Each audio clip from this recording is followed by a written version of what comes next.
about Jesus Christ, welcome PTO.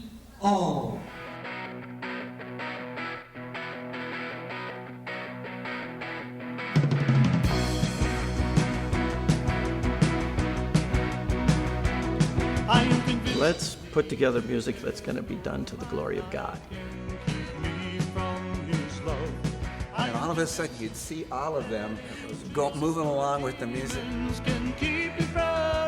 Rick always called me the rose among the thorns. Being a group of Christians that can love the Lord and express that. Hanging around with some of the best people on the planet was just really a blessing. That was special.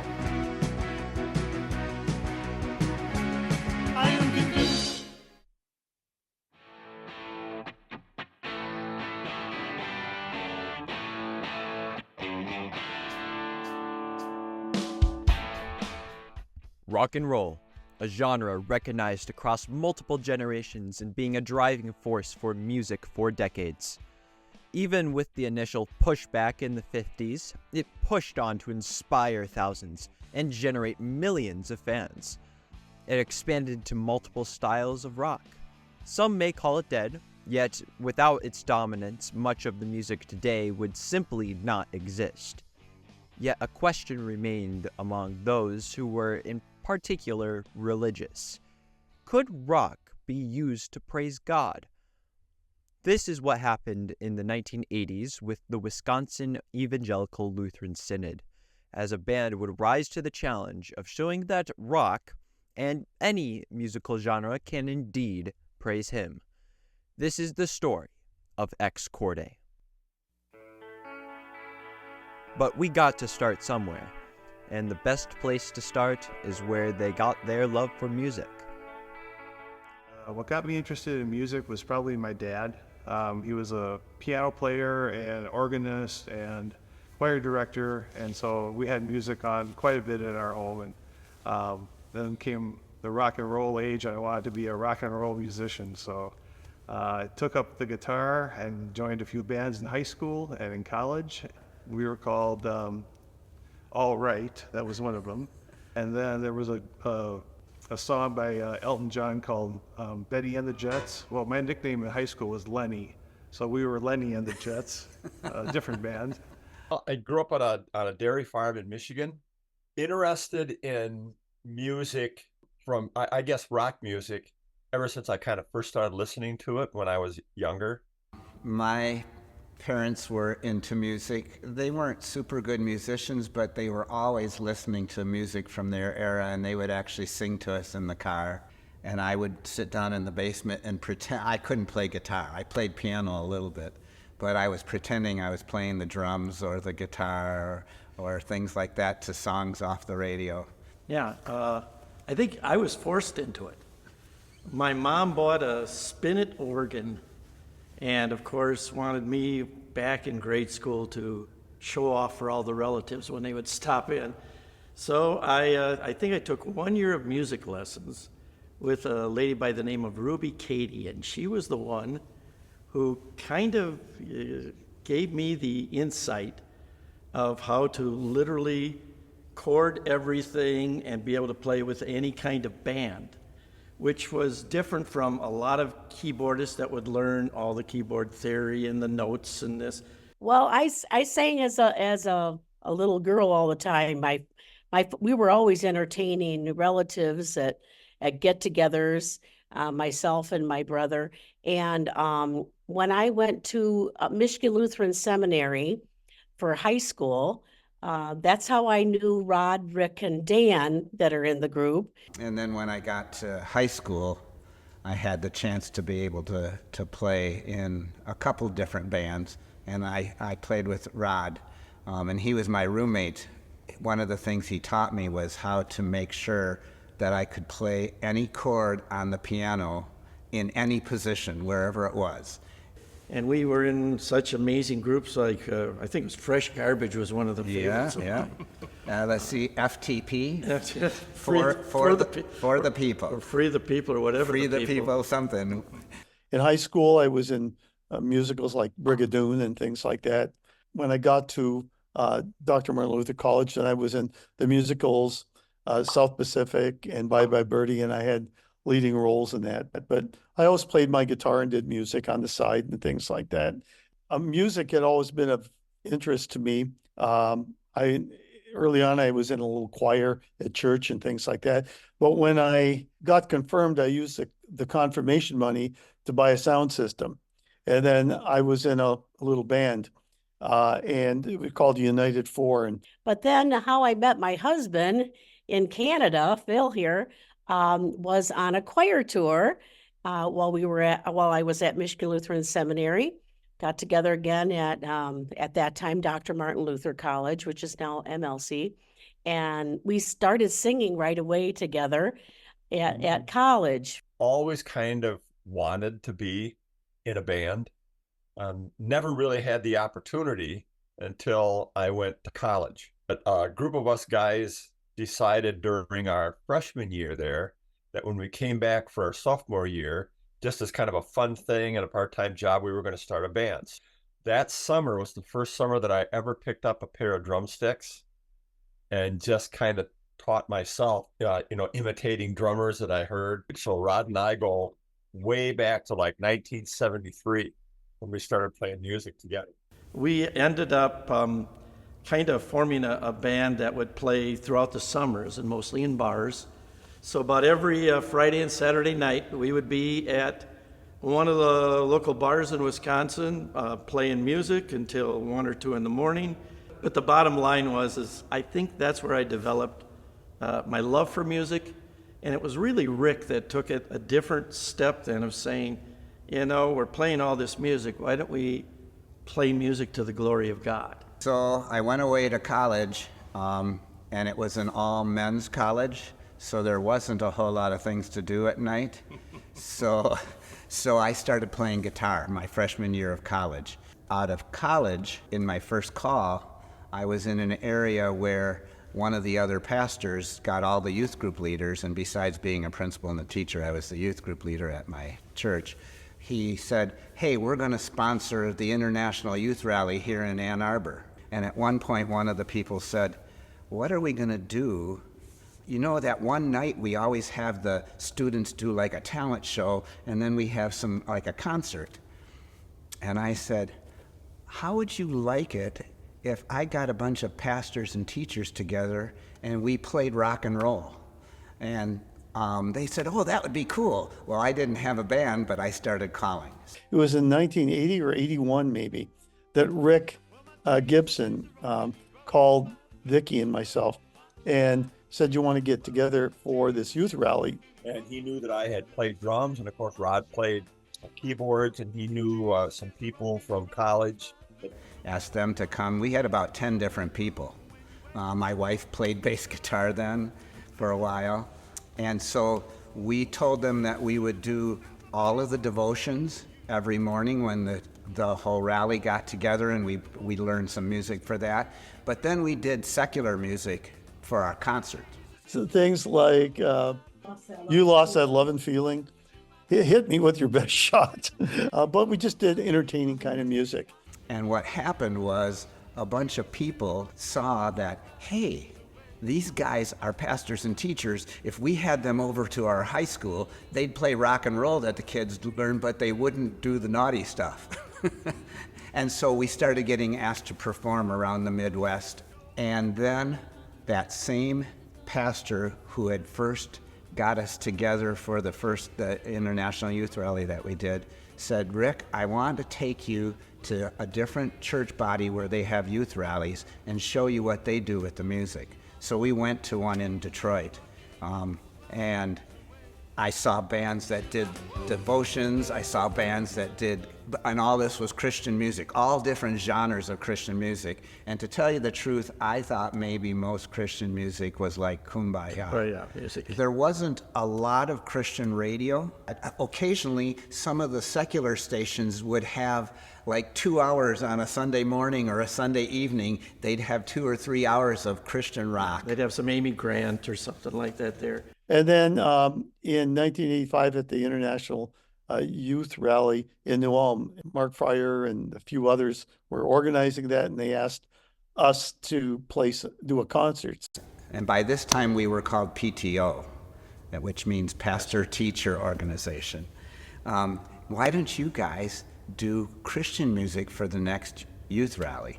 We'd like to have you be the Christian rock band. We had been going to rallies, but usually just doing songs for the devotions that were contemporary. And when I saw what these music groups were doing at a different church's rally, I started listening to contemporary Christian music as much as I could. And it was envisioned as just kind of being this one-time thing.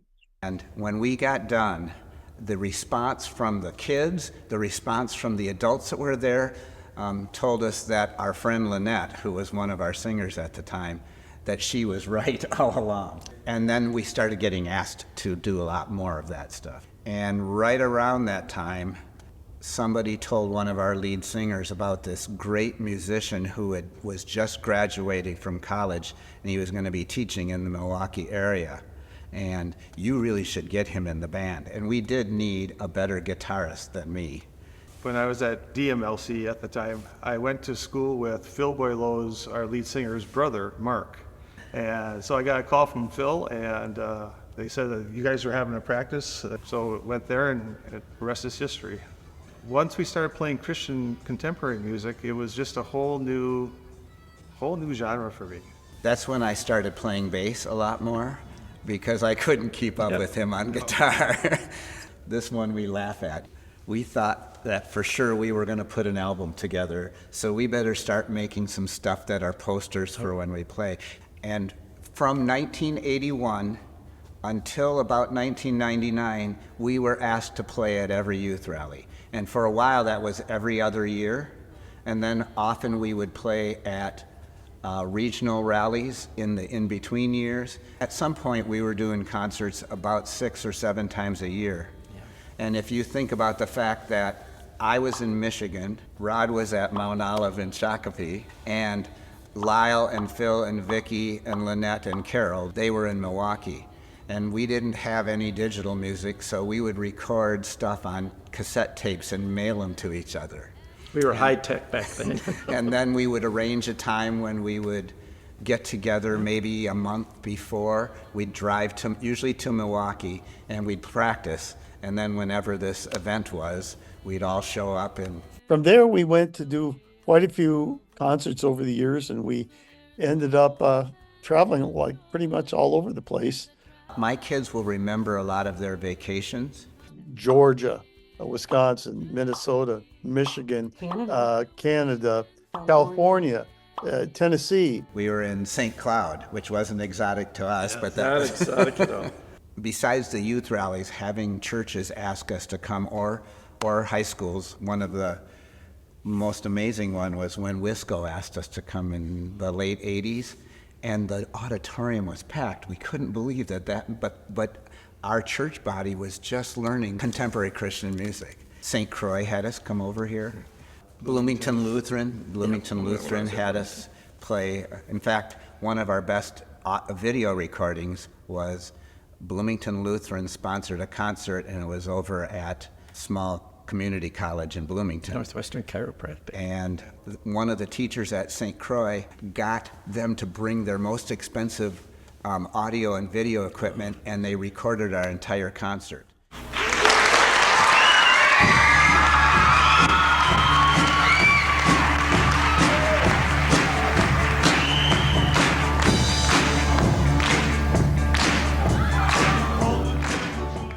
The only bad part about it is when you play it on VHS tape on an old TV, it looks great. But when you convert it to high definition, it's not nearly as good as it was. You just can't do that. Relating to kids at these youth rallies, that was special. Yeah, it was kind of like we could at least let them see that pastors and teachers can be real people, and that they could be pastors or teachers. That was one of the pushes that we had initially. But I think the thing that kept us going over those many years is the band became family. And that's the part of it. The music I miss, but that's the stuff that I think I miss the most, is just hanging around with some of the best people on the planet was just really a blessing. I think for the most part, our band was sort of a support group for each other. It was sort of therapy. And we could talk to each other about things, the good things that were going on in ministry and maybe some of the challenges too. Also having that same desire to share the love of Jesus. Music is a powerful tool that God can use and does use, and we wanted to use it for inspiring and encouraging other people in their faith and in their ministries as well. Our kids all grew up with each other. They would be our little groupies that would be around in the front rows when you'd play. And when they got older, they were roadies. Until they got to high school, then they didn't want to be roadies anymore because they had their own lives. Our kids thought we were cool back in the day. They thought of each other like cousins. When I would go to practices, my habit had always been to take one of my girls along with me because they could play with the other band kids who came along then. So it was kind of a dad-daughter outing. The kids, They would be singing all our songs. yeah, they would be singing all of our songs. And now we have grandkids who were singing some of our songs that in some of the vehicles that still have CDs in them. Speaking of songs, Ex Corde wasn't just a cover band. When we wanted to get a point across, that's when we would write our own songs. We were blessed with a member of our band that was prolific in writing music, and that's got to be Phil Boileau. Yes. I wrote many of the songs that we ended up putting on our CDs and things like that. A lot of times it was different situations that I was going in. Some songs are more serious, like The Battle Within. I was going through some challenges at that time, and it was a way of expressing that. And I don't know, God always seemed to give me a melody and gave me lyrics. And it was fortunate to have a band that needed somebody to do that. And so I was doing that, and they filled in. If you took a song that Ex Corde wrote, I am convinced. I am convinced nothing will separate you from God's love.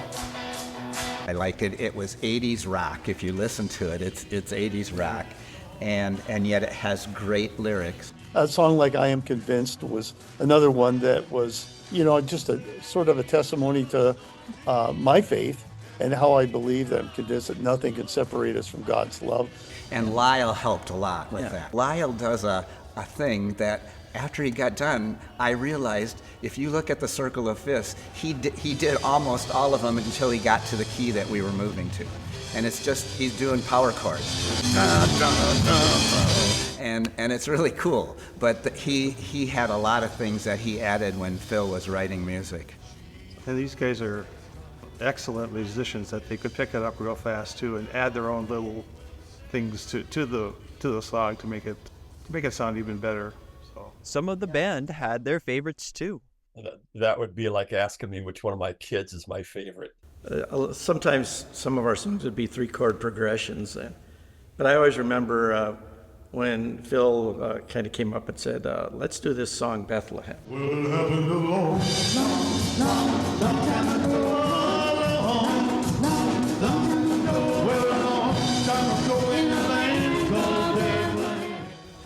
And it would be kind of a very fast, in fact, sometimes when we were nervous, it would be too fast when we'd record. And a lot of piano, a lot of, so I love that song. the one song that Ex Corde will always be remembered for though is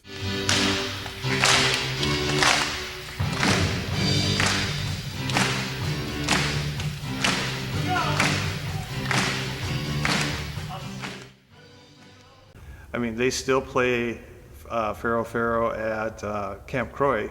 That song was probably more requested as a song for us to do than any other song.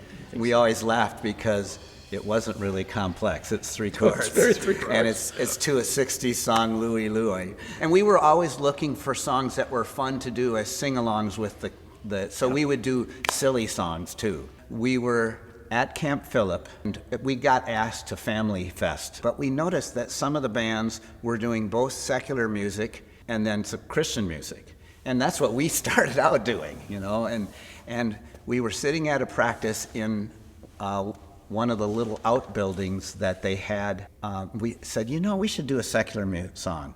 And Phil says, we should do Pretty Woman. Pretty woman walking down the street. So we started playing it. We didn't have any of the chords. We were just doing it and we couldn't remember the words. And Phil said, hey, let's do Lutheran Woman. Walking down the street,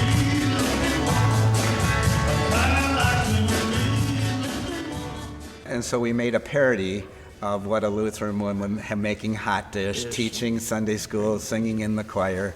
And then people started asking us, so we started putting it into our concert. Phil and Vicki actually did, they played a role, you know, where Phil's singing to Vicki, and there's a time when Vicki grabs a salad bowl, and that's her hot dish. You know, those are the two that often jump out at me, that would be Lutheran Woman and Pharaoh, Pharaoh. And a lot of the songs where we would have actions would be the ones I remember. Pharaoh, Pharaoh, oh baby, let my people go. Anytime there was some kind of action on stage, it was usually Vicki's idea, and she had to make us do that. But Phil always hammed it up when we were doing. And sometimes things like Crying in the Chapel we'd play, and Phil would make a big production out of it too. But most of the ones that probably I enjoyed playing the most were the ones that we would take right out of Scripture, like I Am Convinced, where you'd have this Bible passage that you could proclaim to people in a different way. I love singing harmony to it, and I just love the words. And it was Lord, You're the One. And that's on one of our CDs. It's just one of my favorites that I love. And then there's a song that we did that was somebody else's called He Reigns. When we were learning it, one of the times when we were learning it, we all locked on. And so the lyrics were going great, the music was going great, and when we got done, it was like, that is great praise to God. And when I still listen to it today, Lyle plays a great acoustic guitar. We wanted an earthy tone to it, so Rod played on his keyboard something that sounds like an accordion, and then the words to it are super. It was produced very well. I mean, some of the songs were just grew to be my favorites just because of the message that they had. Every breath I take, with every move I make, every morning when I awake. When Vicki and Lynette and Carol were harmonizing, they just did some awesome stuff together with us. You know, Jesus Brings Me Joy was just it was an upbeat, fun song to play, and it had a great groove in it, and the harmonies that those girls did were it was just fun to listen to them sing. He brings me joy. Jesus brings me joy.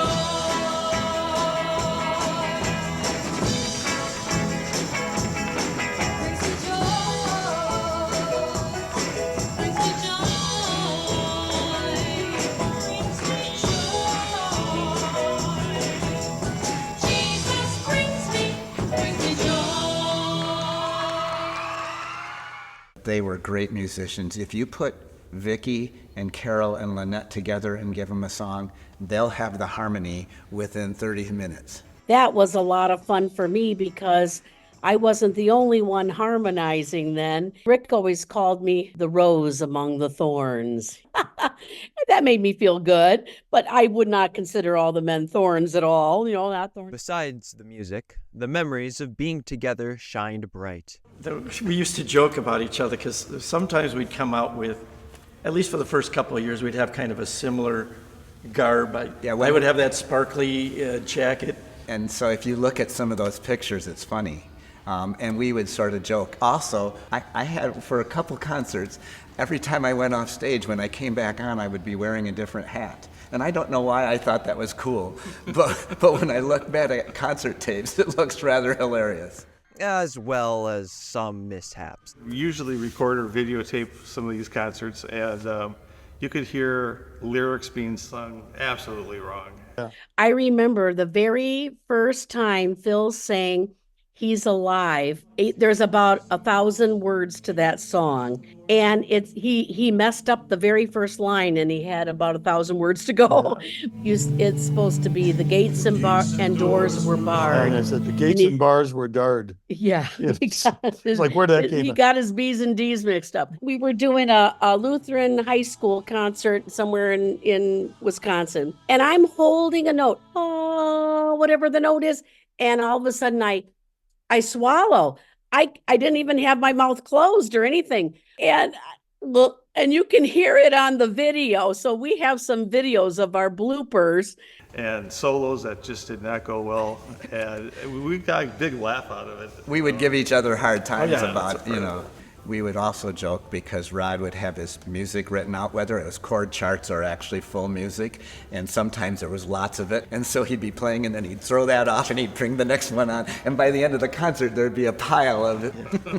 But I wouldn't need the notes. What I'd need to know is, okay, this is what I have to change to, and it's this change here. Ding, ding, ding. I still have photocopies of music. When we'd get there, I'd go, Rod, I didn't bring that song along. Do you have it? And I'd photocopy it, and there's all these different, it's the settings on a synth. There's all these different marks throughout. And the other thing that was fun was at youth rallies when you'd have 1,500 kids sitting out in the audience, and we're doing some sing-along with them, and we'd get them doing Pharaoh, Pharaoh, or other stuff, and try to get teenagers to do that, but we would, and all of a sudden you'd see all of them go moving along with the music, and that was rewarding. For the most part, we've been pretty pleased with the music that we've been able to do for a group of pastors and teachers who don't do this for a full-time thing. It's just, we always prayed before a concert. Arms around each other and praying before the service and just asking the Lord to empty us of us and fill us with Him and help us to play better than we are. Just like after a concert, we would talk to people. We would sign autographs and stuff like that, sell CDs. But there was almost a calm after the storm and a fulfillment. I was probably the least of a musician as anybody else. So it always felt like I was kind of running to keep up. But it was an awesome way that God gave me to use my love for music and love for drums to serve Him. And to be honest, I never really saw that coming. But we also discovered if we were enjoying ourselves on stage, then others would be enjoying themselves. So we had to enjoy it first. The band's joy was critical to their performance, even if sometimes there were stressful situations. I asked Ex Corde to come up and to do a Sunday morning. So we had 2 services at one location and another service at where the school is now. And my pastor made us do all of them, which meant we had to set up the band in 2 places. So we did the first 2, and then I'm running out, I grabbed my guitar, everybody's getting in their car, and I jumped in my van to take off, and one of the elderly ladies knocked on my window, and I want to get down here because the next service is starting. And I thought, oh no, she's going to complain, and I rolled the window down. I actually had a van that you had to roll the window down. I rolled the window down, and she said, just one thing, you should do more of that, that's so good. And it was like God telling me, it's okay to do this, because we took some heat from some people. And sometimes they would get pushback rearing its head. It was straight out rock and roll kind of Christian music. And so we inevitably, for the first 2-3 years, would receive letters after every concert that week. And we actually had a form letter. We had a form letter, and we took turns. And again, no email or anything like that. So we'd get on the phone with each other. Okay, it's my turn to send the letter back to him. And so we send a polite letter that basically said, "Thank you for your concern, but the Bible doesn't say this. So we're just going to keep doing this." In a loving Christian way. I'm being rather blunt. It was a lot nicer. It was a lot nicer. It was a lot longer. I mean, not everybody loved what we did, but the thing that was funny, when we did You Lost That Love and Feeling and all those other songs, there wasn't much of a backlash. Well, the thing is, it wasn't church what we were doing. We were doing a concert. some of the apprehension that was around in the synod early on with contemporary Christian music, um, I think came from it was new and it sounded new. And it usually was from a pastor who maybe brought his kids, his youth group to that, and he was just, how could this be? And a few years later, we would hear from them, and they had completely changed their mind on it as they saw. And they would think that, oh, you're doing this to try to change all kind of worship entirely in our synod. I mean, the scriptures really don't have anything to say about time signatures and things like that, right? But that we always looked at the music as it's just the envelope in which you're delivering that message. And thinking about the audience, when we were doing a concert, many times it was to entertain, but it was also to share a message. Being a group of Christians that can love the Lord and express that and not be ashamed of the gospel of Jesus Christ and be able to share that in a different way. You know, at Mount Olive, it was kind of, back then, they were just getting at that growing church time. And they were also, you know, very understanding. You know, we still had our liturgical worship, but I think there was an understanding that we could worship and praise God, maybe using some other songs or something. So instead of introducing it necessarily in worship right away, sometimes we'd have special events. Phil and Vicki would come in, and they got to appreciate the songs, the messages, but it wouldn't be that much of a drastic change to worship. Whether by choice or just the way that it happened, we typically played fairly often in the congregations that we served as a band. So the people that we were serving got to see what we were doing. And I think that gave them some interest in it. Now, I don't think that Ex Corde was a force in causing that to happen. I think we were more reflecting what was happening. More and more people said, you know, we could utilize some of these things in worship. And to see some of those reactions come around, I think it was probably the most heartwarming. And so now I'm at Bloomington Living Hope right now. They do blended worship where you have the best of both worlds. It's nice for me to see that come all the way around from where we started. I would say sometimes we stereotype. We think that contemporary Christian music is only for young people. There are a lot of young people that really don't like contemporary Christian music, and that's okay. But I think there was always a hope that there'd be people, that this would catch on with more and more groups after us. The sad thing is there's so much music that's being presented that's excellent music, but it is so far from the glory of God. But you can make it so that it praises our Savior, and that's, I think, what gave us the greatest joy in doing this. The message stays the same. It's just the delivery that's Yep. different in these different styles of music. Some to this day still don't care for it, and that's fine. They enjoy the organ and the piano, and that's just fine. I think everybody has their preference, and I think more than anything else, it's important that worship be done with excellence. I'm really for whatever will best communicate the gospel to people, and especially those who don't know Jesus. I mean, it's just like going to North Korea or going to China. You're not going to just be playing organ music. I think you try to use the music that they use to convey the gospel, or Africa. And it's the same thing in the United States. If we're trying to communicate the gospel to those that don't know it, try to speak in their language, and that goes with music as well. Nonetheless, acceptance to a wide variety of musical taste has overall improved. And I'm glad that, you know, our young people, our future leaders of the church, are being directed along that way. So I think that'll be a blessing. I would even like to see it go more. I'd like to see classes that teach good musicians how to play with not having music in front of them. Yeah, and some people just need that taught to them, like Rod taught it to me. Like MLC, they should offer different kinds of instruments, different kinds of music, not just more on the traditional side. So I think that that's a place they could do it, to just give them a little bit more variety, a little bit more tools to work with. As all bands do, Ex Corde released albums, but the opportunity came in an unexpected way. We are at Disneyland at a youth rally in 1991. These guys, I think, are remembering what we're doing here. And while we were at Disneyland, the man who is in charge of youth ministries for the Synod asked us to sit down and talk. And what this picture is he says, we would like to be able to record Ex Corde. Do you think you could do that this summer?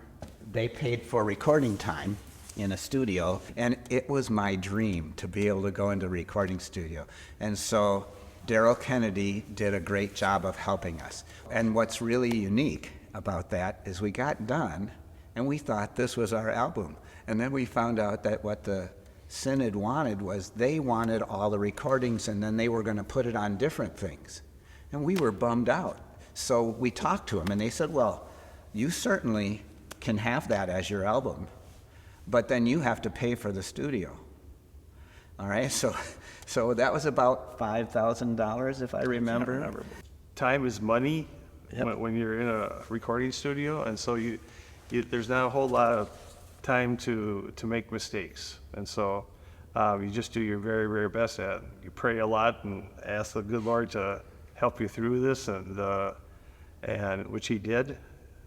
So it was an enjoyable experience. So loved every minute of it.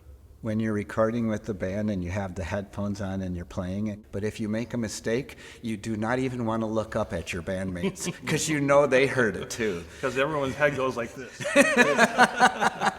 When you're playing live, you can make a little mistake, and if people are enjoying the song and they're into the music, that little mistake is there for a minute and it's gone. When you put it on a recording, every time you hear that recording, you're gonna go, oh man. It was sort of like your adrenaline would flow. Or in my case, I think a lot of us, we really felt the Holy Spirit at work in what we were doing, and we were enjoying ourselves, enjoying each other, enjoying the music that we were doing. When all of a sudden you're playing the song through a couple of times, that light is on or it's time to go, that's when you got to get away from that mindset of saying, oh, I got to play this perfect and all that. But you got to get back to the joy of what you're playing. And to be honest, we would always catch little things that we wish we wouldn't have done or something. But nobody else would. But it's whenever you did solos is when you and I had to do the solos. We didn't have that many bass solos, I didn't have to. But Rod was the pastor at Mount Olive in Shakopee, and people in the congregation put up the money for us. And we sold the CDs, and within a year we were able to pay them back. Mount Olive was pretty cool back then. And it was just really cool that they were willing to do that. Several members stepped up. And then after that, as we sold sold the albums, we put money in the bank and just left it there so that when we wanted to do the next album, we had. And then we hadn't done one for a while, and we thought, we knew it was getting near the time when we just wouldn't be playing as much.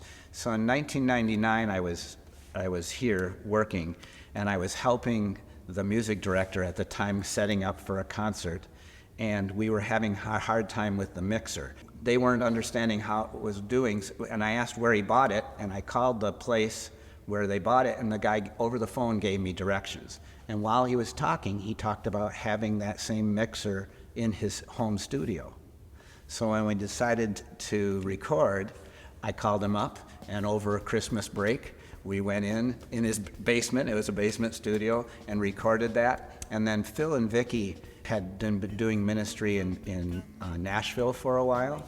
And so they went back down there and they added all the vocals there, and they also had mixed there and mastered there. And you can tell the difference on that album because of how they did. So. And the fact that we were able to do it 3 times still kind of amazes me that God gave us that opportunity. I sometimes joke that doing that last CD was kind of like giving birth to a cactus.